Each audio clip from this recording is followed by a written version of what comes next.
기억력이 떨어지는 이유, 뇌가 문제가 아니라 이것 때문입니다. 단 3분 만에 기억 돌아오는 방법 공개.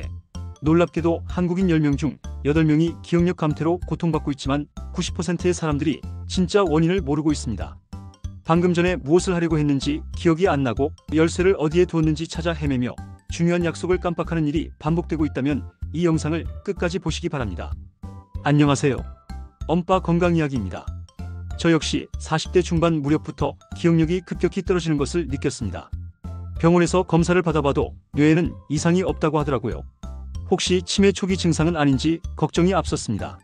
그런데 최근 발표된 연구 결과들을 보니 기억력 저하의 진짜 원인이 뇌 자체가 아닌 다른 곳에 있다는 사실을 알게 되었습니다.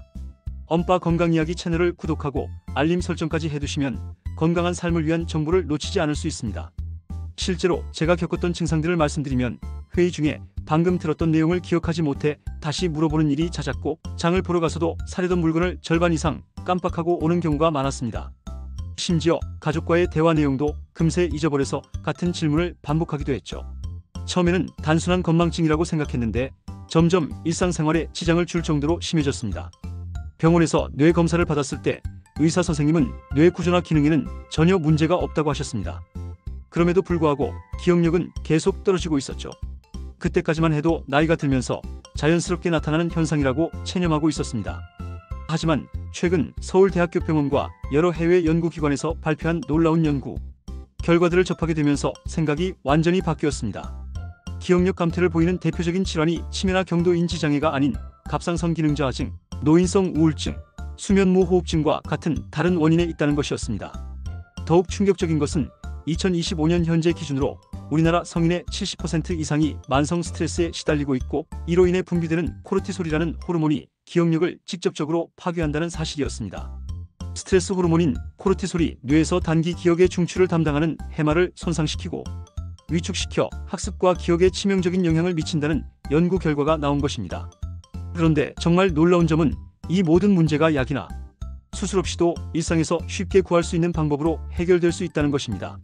지금부터 알려드릴 방법은 단 3분만 투자하면 기억력이 돌아오기 시작하고, 꾸준히 실천하면 20대 때보다도 더 선명한 기억력을 되찾을 수 있습니다.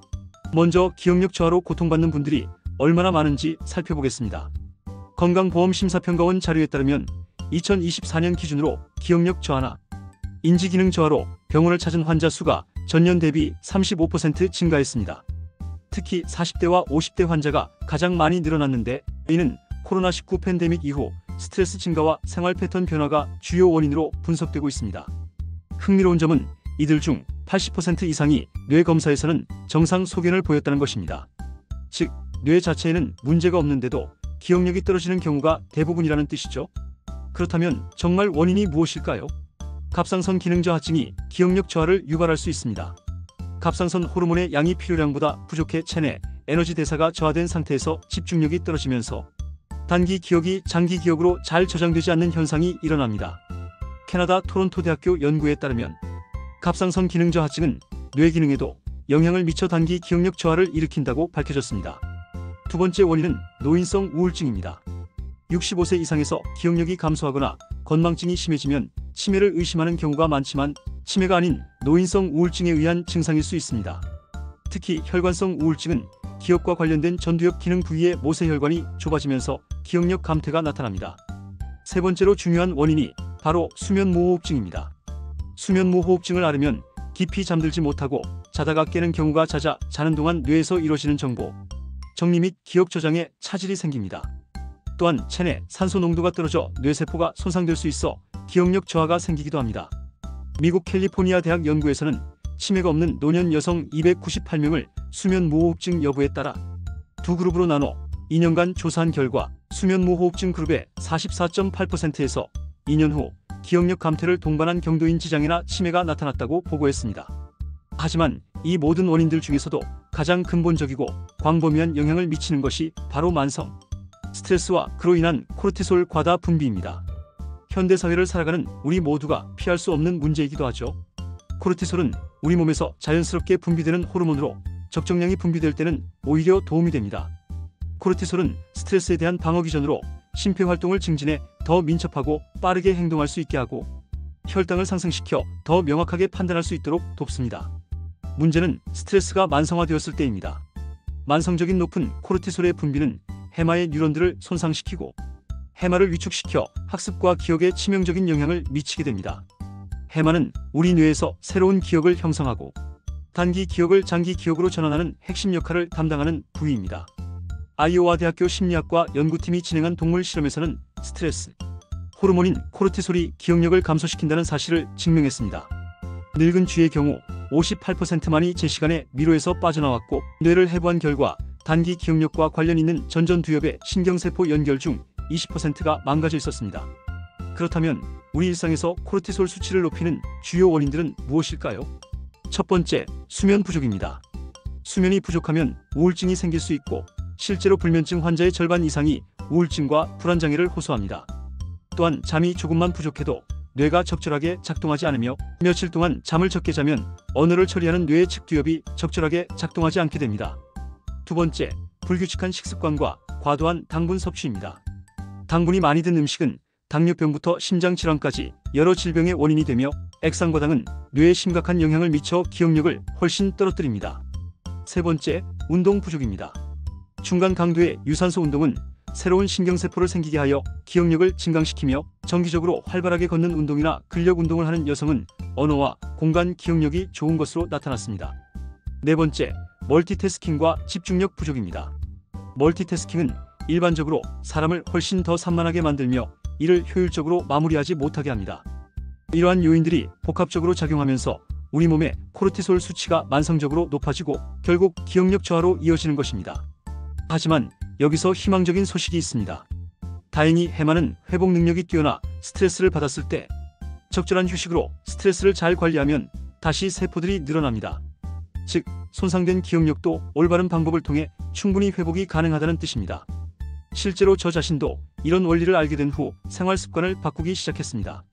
처음에는 반신반의했지만 단 일주일 만에도 확실한 변화를 느낄 수 있었습니다. 아침에 일어났을 때 전날 계획했던 일들이 선명하게 기억났고, 업무 중에도 집중력이 현저히 개선되었습니다. 한 달 후에는 가족들도 제 변화를 알아챌 정도였습니다. 같은 질문을 반복하지 않게 되었고, 중요한 일정을 깜빡하는 일도 현저히 줄어들었죠. 지금은 40대 중반인데도 20대 때보다 기억력이 더 좋아진 것 같다는 느낌을 받을 정도입니다. 이런 변화가 가능한 이유는 우리 뇌의 놀라운 가소성 때문입니다. 뇌는 나이와 상관없이 새로운 신경 연결을 만들고 손상된 부위를 복구할 수 있는 능력을 가지고 있습니다. 중요한 것은 올바른 방법을 알고 꾸준히 실천하는 것입니다. 지금부터는 실제로 기억력을 회복시키는 구체적인 방법들을 알려드리겠습니다. 첫 번째 방법은 정말 간단하면서도 직효성이 있는 방법입니다. 단 3분만 투자하면 즉시 효과를 볼 수 있고, 하루에 3번만 실천해도 일주일 내에 확실한 변화를 경험할 수 있습니다. 그 방법은 바로 심호흡과 코르티솔 조절을 동시에 하는 특별한 기법입니다. 이 방법의 과학적 원리를 먼저 설명드리겠습니다. 우리가 스트레스를 받으면 교감신경이 활성화되면서 호흡이 얕아지고 빨라집니다. 이때 부신에서 코르티솔이 과다 분비되면서 해마의 기능이 저하됩니다. 하지만 의도적으로 깊고 천천한 호흡을 하면 부교감신경이 활성화되면서 코르티솔 분비가 억제되고 해마의 기능이 정상화됩니다. 여기에 특별한 호흡 패턴을 적용하면 효과가 더욱 극대화됩니다. 이 방법은 미국 스탠포드 대학교에서 개발한 생리학적 한숨이라는 기법을 응용한 것입니다. 두 번째 파트, 생리학적 한숨 기법은 코로 2번 짧게 들이마시고 입으로 길게 내쉬는 방법입니다. 구체적인 방법을 알려드리겠습니다. 먼저 편안한 자세로 앉거나 서서 어깨에 힘을 뺍니다. 코로 첫 번째 숨을 들이마신 후 바로 이어서 코로 두 번째 숨을 더 들이마십니다. 이때 폐를 최대한 팽창시키는 느낌으로 해주세요. 그 다음 입으로 천천히 길게 내쉽니다. 들이마신 시간의 2배 정도로 내쉬시면 됩니다. 이 과정을 3분 동안 반복합니다. 처음에는 어색할 수 있지만 몇 번 해보시면 금세 익숙해집니다. 이 방법을 하루에 3번, 아침에 일어나서 1번, 점심, 식사 후 1번, 잠자리에 들기 전 1번씩 실천해보세요. 왜 이 방법이 효과적인지 과학적 근거를 말씀드리겠습니다. 생리학적 한숨은 우리 뇌관에 있는 호흡 중추를 직접 자극하여 부교감신경을 활성화시킵니다. 이로 인해 심박수가 안정되고 혈압이 낮아지며, 가장 중요한 것은 코르티솔 분비가 현저히 감소한다는 점입니다. 실제로 스탠포드 대학교 연구에서는 이 기법을 하루 5분씩 한 달간 실천한 그룹이 대조군에 비해 스트레스 지수가 40%, 감소하고 집중력과 기억력이 크게 향상되었다고 보고했습니다. 두 번째 방법은 수면의 질을 개선하는 것입니다. 잠은 단순히 몸을 쉬게 하는 소극적인 휴식이 아닙니다. 뇌를 일깨우고 다음날 다시 새로운 기억을 저장할 수 있도록 준비시키는 적극적인 정신활동입니다. 낮에 학습한 정보가 자는 동안 재정리되어 중요한 것들만 장기 기억으로 전환됩니다. 수면의 질을 높이는 구체적인 방법들을 알려드리겠습니다. 첫 번째로 수면 환경을 최적화해야 합니다. 침실 온도는 18도에서 20도 사이로 유지하고 완전히 어둡게 만들어야 합니다. 작은 전자기기의 불빛도 멜라토닌 분비를 방해할 수 있으므로 차단해주세요.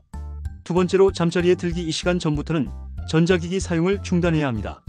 블루라이트가 뇌를 각성 상태로 만들어 깊은 잠에 들기 어렵게 만듭니다. 세 번째로 규칙적인 수면 패턴을 유지해야 합니다. 매일 같은 시간에 잠자리에 들고 같은 시간에 일어나는 것이 중요합니다. 주말에도 평일과 같은 패턴을 유지하시기 바랍니다. 네 번째로 카페인과 알코올 섭취를 조절해야 합니다. 카페인은 잠자리에 들기 8시간 전까지만 섭취하고 알코올은 수면의 질을 현저히 떨어뜨리므로 피하시는 것이 좋습니다. 세 번째 방법은 올바른 영양 섭취입니다. 뇌 건강과 기억력에 직접적인 영향을 미치는 영양소들을 충분히 섭취해야 합니다. 오메가3 지방산이 풍부한 생선을 일주일에 최소 2회 이상 드세요. 연어, 고등어, 정어리 등이 좋습니다. 오메가3는 뇌세포막을 건강하게 유지하고 염증을 줄여 기억력 향상에 도움을 줍니다. 항산화 성분이 풍부한 베리류를 매일 섭취하세요. 블루베리, 딸기, 라즈베리 등에는 안토시아닌이라는 성분이 들어있어 뇌 노화를 방지하고 기억력을 개선합니다. 견과류도 중요합니다. 호두, 아몬드, 브라질너트 등에는 비타민E와 건강한 지방이 풍부해 뇌 기능을 보호합니다. 하루에 한 줌 정도가 적당합니다. 녹차에 들어있는 테아닌은 스트레스를 줄이고 집중력을 높이는 효과가 있습니다. 하루 2-3잔 정도 마시시면 도움이 됩니다. 반대로 피해야 할 음식들도 있습니다. 가공식품, 트랜스지방, 과도한 설탕은 염증을 증가시키고 뇌 기능을 저하시킵니다. 특히 액상과당이 들어간 음료나 과자는 뇌에 직접적인 손상을 줄 수 있으므로 피하시기 바랍니다. 네 번째 방법은 규칙적인 운동입니다. 운동은 뇌에서 BDNF라는 뇌유래 신경영양인자의 분비를 증가시켜 새로운 뇌세포의 생성을 촉진하고 기존 뇌세포의 연결을 강화시킵니다. 특히 유산소 운동이 기억력 향상에 효과적입니다. 일주일에 150분 이상의 중강도 유산소 운동을 권장합니다. 빠르게 걷기, 자전거 타기, 수영 등이 좋습니다. 근력 운동도 중요합니다. 일주일에 2-3회 30분 정도의 근력 운동을 하시면 체내 근육량이 증가되어 대사량이 향상되고 코르티솔 분비가 원활하게 이루어집니다. 다섯 번째 방법은 뇌를 적극적으로 자극하는 인지 훈련입니다. 새로운 것을 배우고 도전하는 것이 뇌의 가소성을 높여 기억력을 개선합니다. 독서, 바둑, 장기, 퍼즐, 악기 연주, 새로운 언어 배우기 등이 도움이 됩니다. 중요한 것은 자신에게 약간 어려운 수준의 활동을 선택하는 것입니다. 너무 쉬우면 뇌 자극이 부족하고 너무 어려우면 스트레스가 되어 역효과를 낼 수 있습니다. 특히 기억력 훈련에 효과적인 방법을 하나 알려드리겠습니다. 매일 자기 전에 그날 있었던 일을 시간 순서대로 상세히 회상해보는 것입니다. 아침에 일어난 시점부터 잠자리에 들기까지의 모든 활동을 최대한 자세히 기억해보세요. 이 과정이 해마의 기능을 강화하고 기억 저장 능력을 향상시킵니다. 여섯 번째 방법은 사회적 관계 유지입니다. 가족이나 친구들과의 친밀한 인간관계를 갖고 건전한 사회활동을 하는 것이 뇌 건강에 매우 중요합니다. 사회적 고립은 스트레스를 증가시키고 우울증 위험을 높여 기억력 저하를 가속화시킵니다. 정기적인 모임이나 취미 활동을 통해 다른 사람들과 소통하고 교류하는 시간을 늘리세요. 대화 자체가 뇌를 자극하고 기억력을 유지하는 데 도움이 됩니다. 일곱 번째 방법은 스트레스 관리입니다. 만성 스트레스가 기억력 저하의 가장 큰 원인이므로 효과적인 스트레스 관리법을 익히는 것이 중요합니다. 명상이나 마음챙김 연습을 하루 10분씩 실천해보세요. 간단한 호흡 명상부터 시작하셔도 됩니다. 눈을 감고 호흡에만 집중하며 떠오르는 생각들을 그냥 흘려보내는 연습을 하시면 됩니다. 일기 쓰기도 효과적인 스트레스 해소법입니다. 하루 종일 쌓인 스트레스와 감정을 글로 표현하면 마음이 정리되고 코르티솔 수치가 낮아집니다. 자연과 접촉하는 시간을 늘리는 것도 중요합니다. 숲이나 공원에서 산책하거나 식물을 기르는 것만으로도 스트레스가 현저히 감소합니다. 여덟 번째 방법은 보충제 활용입니다. 음식만으로 부족한 영양소는 적절한 보충제로 채워줄 수 있습니다. 마그네슘은 스트레스 완화와 수면의 질 개선에 도움이 됩니다. 하루 300-400mg 정도가 적당합니다. 비타민 D는 뇌 기능 유지에 필수적입니다. 실내 생활이 많은 현대인들은 대부분 비타민 D가 부족하므로 보충제 섭취를 고려해보세요. 오메가3 보충제도 도움이 됩니다. 생선을 자주 드시지 않는다면 EPA와 DHA가 포함된 오메가3 보충제를 섭취하시기 바랍니다. 이제 실제 성공 사례들을 소개해드리겠습니다. 김모 씨는 55세 직장인으로 극심한 업무 스트레스로 인해 기억력이 급격히 떨어졌습니다. 중요한 회의 내용을 기억하지 못해 업무에 차질이 생기고 가족들과의 약속도 자주 깜빡하게 되었습니다. 병원 검사에서는 이상이 없다고 나왔지만 증상은 계속 악화되었습니다. 김 씨는 앞서 말씀드린 생리학적 한숨 기법을 하루 3번씩 꾸준히 실천했습니다. 동시에 수면 환경을 개선하고 규칙적인 운동을 시작했습니다. 한 달 후 놀라운 변화가 일어났습니다. 회의 내용을 선명하게 기억할 수 있게 되었고 업무 효율성이 크게 향상되었습니다. 가족들도 김 씨의 변화를 눈에 띄게 느낄 수 있었습니다. 박모 씨는 48세 주부로 갱년기 증상과 함께 심한 건망증에 시달렸습니다. 장을 보러 가서도 필요한 물건을 절반 이상 깜빡하고 가스레인지를 켜놓고 외출하는 일도 있었습니다. 이로 인해 우울감까지 생겨 일상생활이 어려워졌습니다. 박 씨는 식단 개선에 집중했습니다. 오메가3가 풍부한 생선과 견과류를 늘리고 가공식품과 단 음식을 줄였습니다. 또한 매일 30분씩 빠르게 걷기 운동을 시작했습니다. 6주 후 기억력이 현저히 개선되었고 우울감도 사라져 활기찬 일상을 되찾을 수 있었습니다. 이모 씨는 62세 은퇴자로 나이가 들면서 자연스럽게 나타나는 기억력 감퇴라고 생각하고 체념하고 있었습니다. 하지만 손자와의 시간을 더 의미있게 보내고 싶어 기억력 개선에 도전했습니다. 이 씨는 새로운 취미 활동으로 서예를 시작했고 매일 독서와 퍼즐 풀기를 실천했습니다. 또한 정기적인 사회 모임에 참여하며 활발한 대화를 나누었습니다. 3개월 후 놀랍게도 20년 전 일들까지 선명하게 기억할 수 있게 되었고 새로운 정보도 빠르게 학습할 수 있게 되었습니다. 이런 사례들을 통해 알 수 있는 것은 나이나 상황에 관계없이 올바른 방법을 꾸준히 실천하면 기억력을 충분히 회복할 수 있다는 점입니다. 실천할 때 주의해야 할 점들도 말씀드리겠습니다. 첫 번째 주의사항으로 너무 성급하게 결과를 기대하지 마세요. 뇌의 변화는 점진적으로 일어나므로 최소 2-4주는 꾸준히 실천해야 확실한 효과를 볼 수 있습니다. 두 번째 주의사항으로 한 번에 모든 방법을 시도하지 마세요. 스트레스가 될 수 있으므로 1-2가지 방법부터 시작해서 점차 늘려가시기 바랍니다. 세 번째 주의사항으로 기존에 복용 중인 약물이 있다면 의사와 상담 후 진행하세요. 특히 혈압약이나 당뇨약을 복용 중이라면 운동이나 식단 변화가 약물 효과에 영향을 줄 수 있습니다. 네 번째 주의사항으로 갑작스러운 기억력 저하나 다른 신경학적 증상이 동반된다면 반드시 전문의 진료를 받으시기 바랍니다. 지금까지 기억력 저하의 진짜 원인과 해결 방법에 대해 자세히 알아보았습니다. 핵심 내용을 요약해드리겠습니다. 첫 번째로 기억력 저하의 주요 원인은 뇌 자체의 문제가 아닌 스트레스로 인한 코르티솔 과다 분비, 수면 부족, 잘못된 생활 습관 등입니다. 두 번째로 해마는 회복 능력이 뛰어나므로 올바른 방법을 통해 손상된 기억력도 충분히 회복할 수 있습니다. 세 번째로 단 3분의 생리학적 한숨 기법만으로도 즉각적인 효과를 볼 수 있으며 종합적인 생활 습관 개선을 통해 근본적인 해결이 가능합니다. 기억력 저하는 단순히 나이가 들어서 나타나는 자연스러운 현상이 아닙니다. 분명한 원인이 있고 해결 방법도 존재합니다. 오늘부터 소개해드린 방법들을 하나씩 실천해 보시기 바랍니다. 처음에는 작은 변화일지라도 꾸준히 실천하면 놀라운 결과를 경험하실 수 있을 것입니다. 여러분은 어떤 방법부터 시작해 보실 계획인가요? 댓글로 여러분의 경험과 계획을 공유해 주세요. 다른 시청자분들에게도 큰 도움이 될 것입니다. 또한 궁금한 점이 있으시면 언제든 댓글로 질문해 주세요. 다음 영상에서는 치매 예방을 위한 구체적인 뇌훈련법과 인지, 기능 강화 방법에 대해 더 자세히 알아보겠습니다. 건강한 뇌를 유지하고 싶으시다면 놓치지 마세요. 오늘 영상이 도움이 되셨다면 구독과 좋아요 부탁드립니다. 엄빠 건강이야기 채널은 여러분의 건강한 삶을 응원합니다. 감사합니다.